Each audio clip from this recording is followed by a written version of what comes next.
I read the funny story about Seal having to cut your jeans off I know, when he you were did. pregnant, right? He did, yeah. So are designing these two lines in response to that? Well, you have to think about very stretchy bands when you thinking about pants, because when you get bigger and bigger and bigger, and I got pretty big at the end. I gained about 45 pounds with each pregnancy, and then when the jeans are too tight under the belly, then it kind of bites in there, and you don't notice it when you're standing up.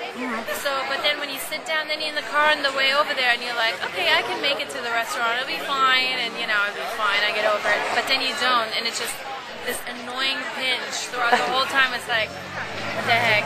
Let's get some scissors, and then you just literally cut, you know, the waistbands, and then it was fine.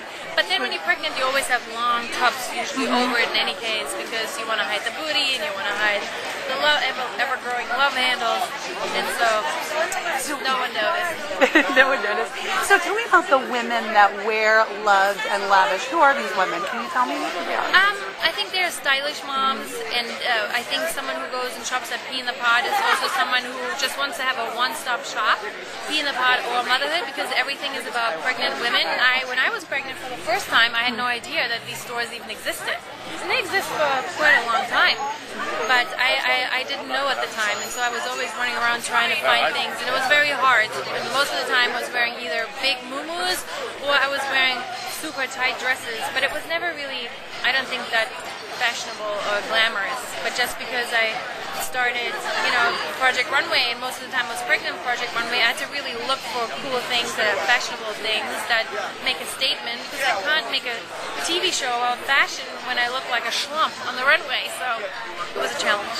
So speaking of Project Runway, you're in production. Are you excited to go back in now and get back in out there? I'm always very excited, and it's always funny the first day when I sit next to Michael and Nina and we look at each other, and it's kind of like such a deja vu. We've done it so many times that you kind of think, it almost feels like it was only 2 months ago when we were doing this, you know, but really a lot of time does pass, but it never feels like that.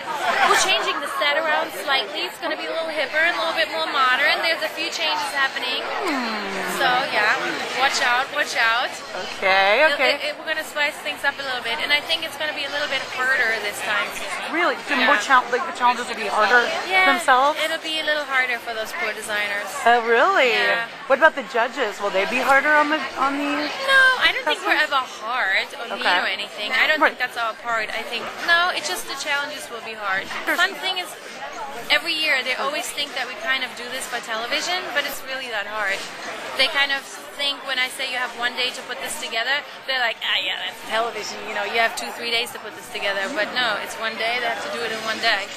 And what about this new cast of characters that's coming in? Is it good? I mean, I have not met any of them. I've only seen, you know, video footage from, you know, the whole casting selection and everything, but they look like an interesting bunch of people. And Heidi, you're a huge female entrepreneur. You've done so much. What would you say to other ladies out there that, you know, want to follow their dreams and kind of do all the things they want to do? You have to follow your dream. You know, like you said, I mean, if you have a dream, follow it, try, you know. I always think that there's many ways to get to your destination. There's not just one way, you know. So I always think that if one way doesn't work, try other different ways. And, you know, you have to be a little bit